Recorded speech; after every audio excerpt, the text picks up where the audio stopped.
Leo was just a tired technician. He saw an empty chair and sat down to rest. He didn't know he was sitting on the imperial throne of the galaxy. Suddenly, the music stopped. Thousands of aliens stared in horror. The royal guards moved in with their spears, ready to kill the human for his crime. Leo tried to run, but a cold, silver hand grabbed him. It was Queen Valeriana, the most powerful and cold-hearted ruler in existence. Everyone expected her to kill him. Instead, she whispered, "Don't get up. Stay here."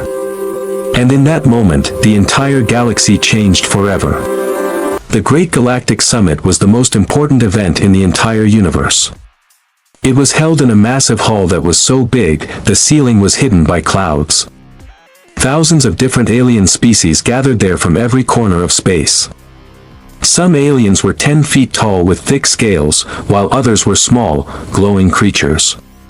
In this vast gathering, humans were the newest members.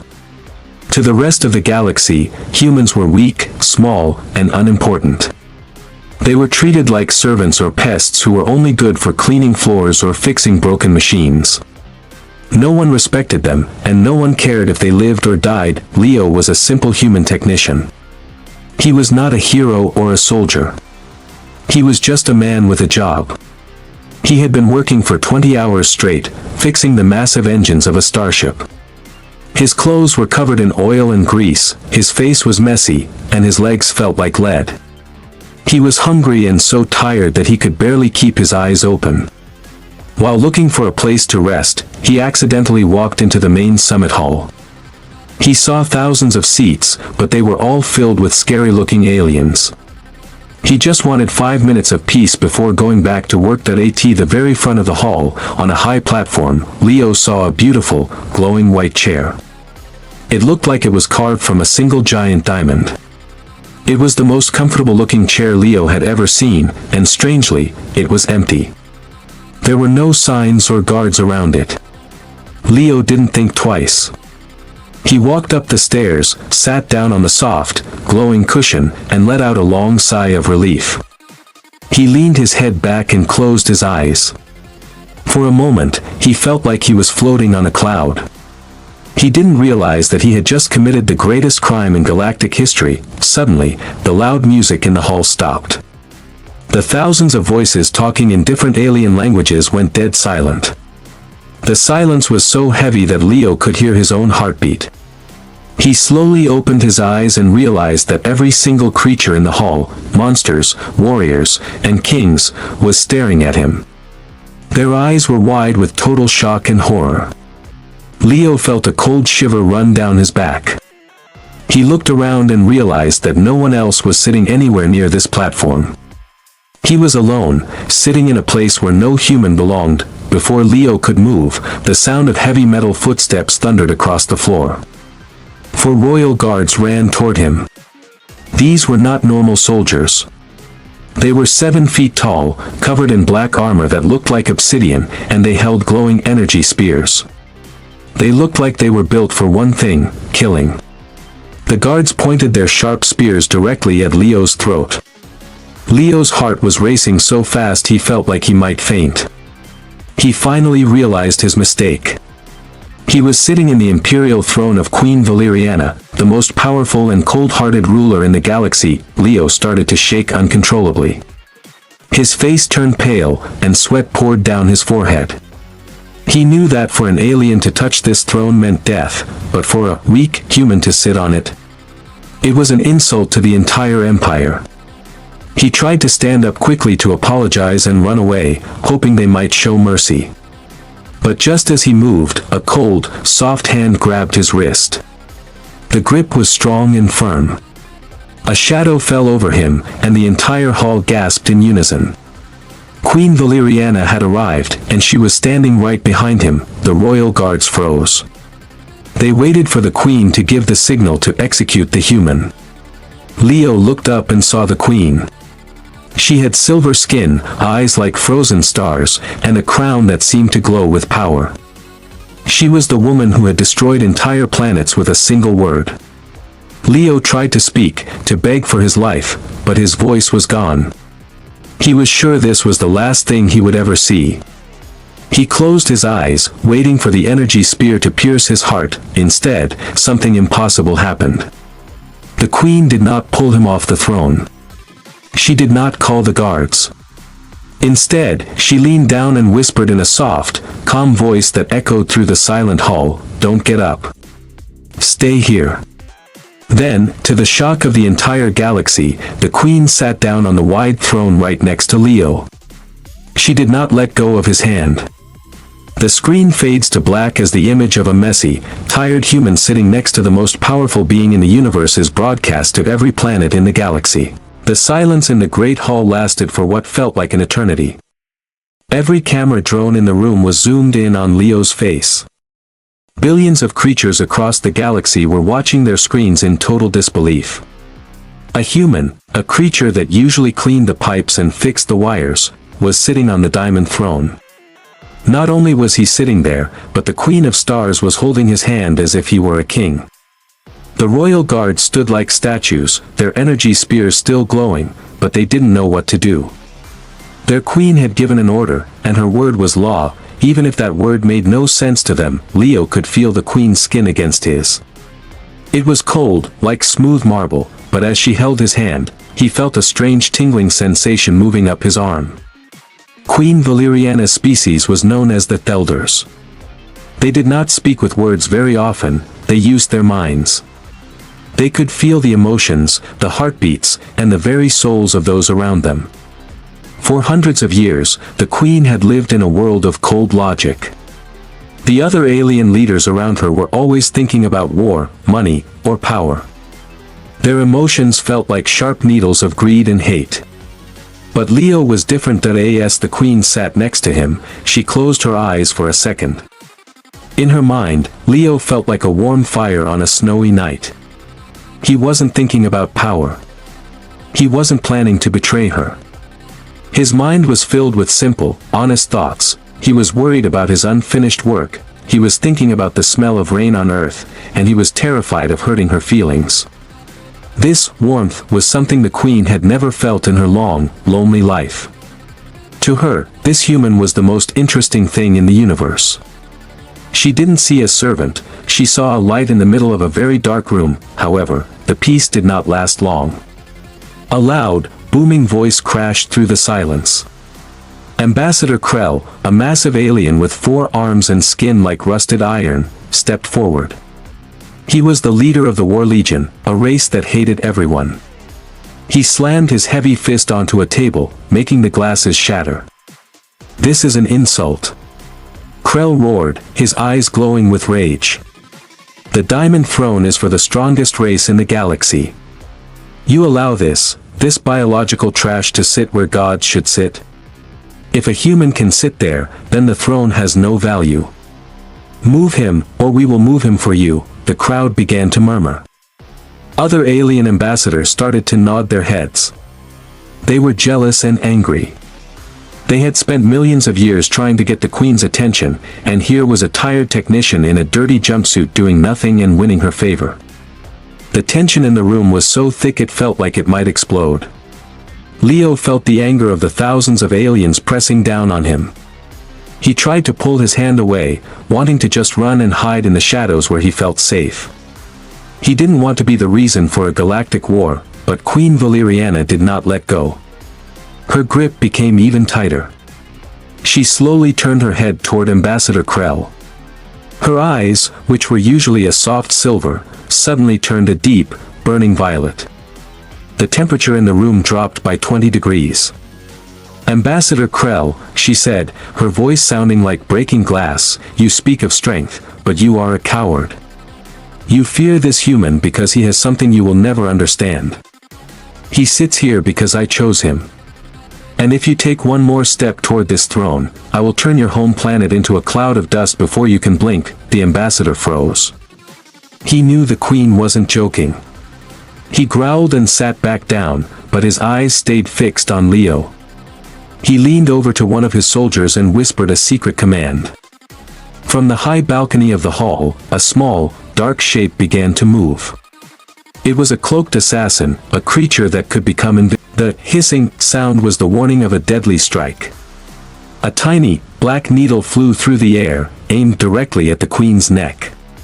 In that split second, Leo's human instincts, the same instincts that helped his ancestors survive predators for millions of years, kicked in. He didn't think about his own safety.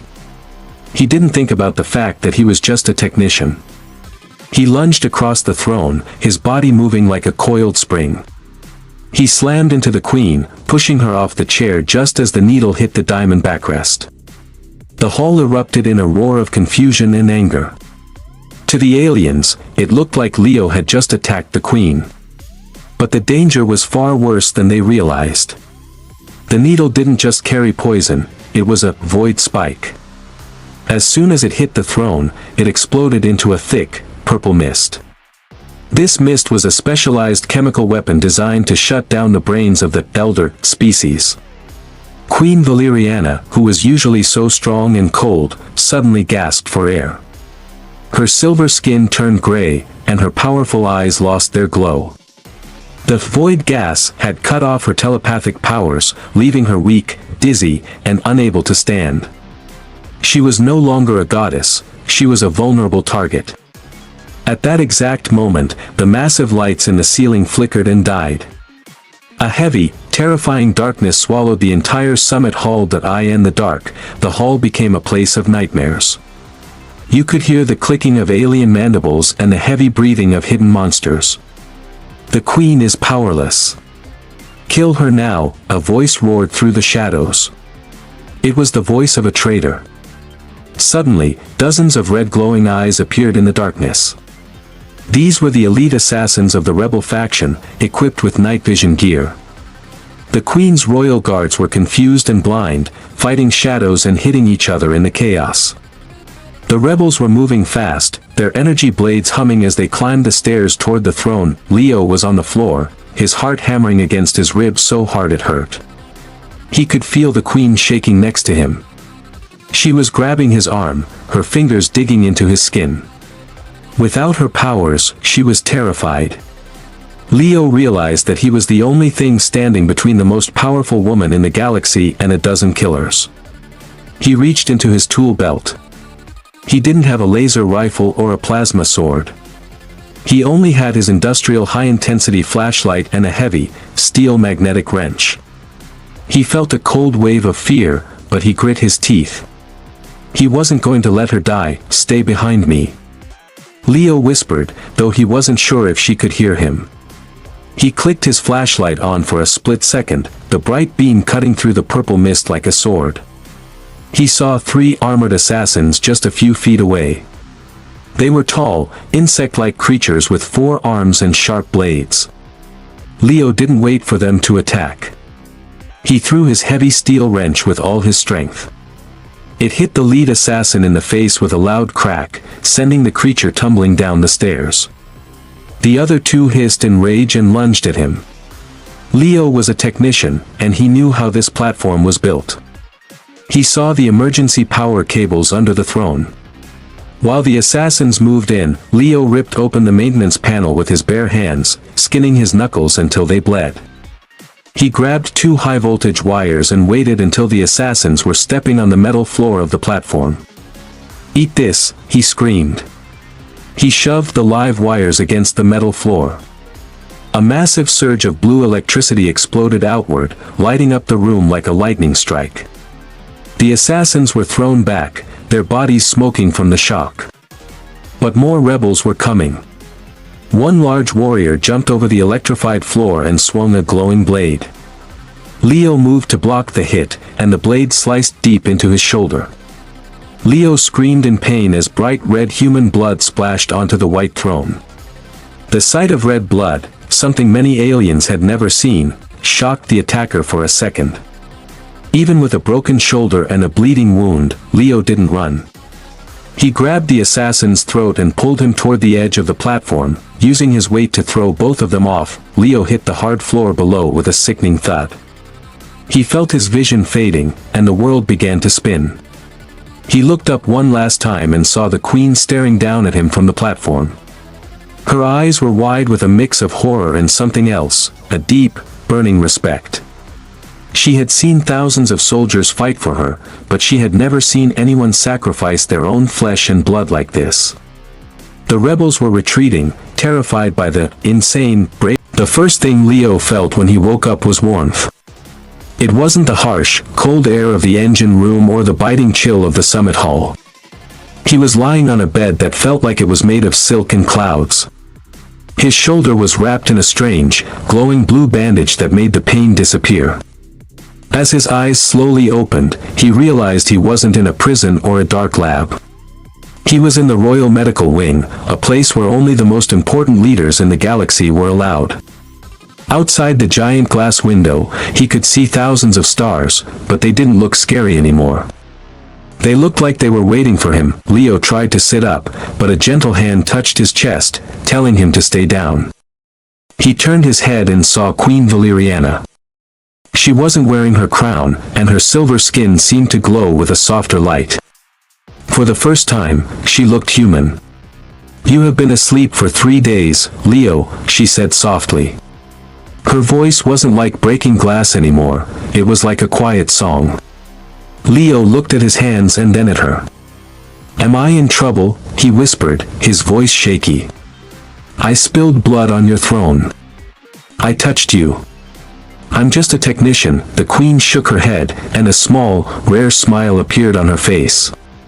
"You did more than just touch me, Leo. You showed the galaxy something it had forgotten. You showed them that bravery doesn't come from big muscles or powerful lasers. It comes from the heart." She explained that when he spilled his red blood to protect her, the entire galaxy stopped laughing at humans. The video of him standing alone against the assassins had gone viral on every planet. The aliens who once called humans pests were now calling them the unbreakable. They were terrified of a species that would fight to the death just to protect someone they didn't even know, but there was still a problem. The Great Galactic Council was waiting outside. Many alien leaders were still angry. They argued that a human was too unpredictable and dangerous to be so close to the Queen. They wanted Leo sent back to Earth in chains. The Queen stood up and put her royal cloak back on.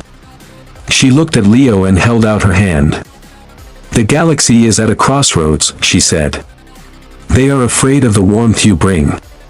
They want to go back to their cold, logical lives. But I will not let them. Come with me. It is time to show them who really rules this stars." Leo took her hand, and together they walked into the Great Hall once more. This time, the hall was even more crowded. Thousands of alien soldiers and ambassadors stood in silence. As Leo and the Queen walked toward the Diamond Throne, some aliens hissed in anger, while others bowed their heads in respect. The Queen stood at the center of the platform. She didn't use a microphone. Her voice echoed through the minds of everyone present. "For millions of years, we have lived by the rule of the strongest," she declared. "But strength is nothing without a soul. This human, this simple technician, saved your queen when you all ran like cowards." She turned to Leo and placed a heavy, golden medallion around his neck. It was the mark of the protector, the highest honor in the Empire. "From this day forward," she announced, "humanity is no longer a servant race. They are the official guardians of the peace. And Leo will not be going back to the engine rooms." The crowd gasped. The ambassador Krell tried to protest, but one look from the Queen silenced him forever. The Queen sat down on her throne and patted the space right next to her, the same spot where Leo had accidentally sat before. Leo sat down, but this time, he didn't feel like he was making a mistake. He felt like he belonged. The Queen leaned over and whispered the same words that started it all: "Stay here, forever." The story ends with a view of the Great Hall, where humans and aliens are finally talking to each other. The cold galaxy had finally been warmed by the heart of a single human. Leo realized that he didn't sit next to the Queen by accident, he was there to change the future. The screen fades to white as the words appear, the smallest light can melt the deepest ice.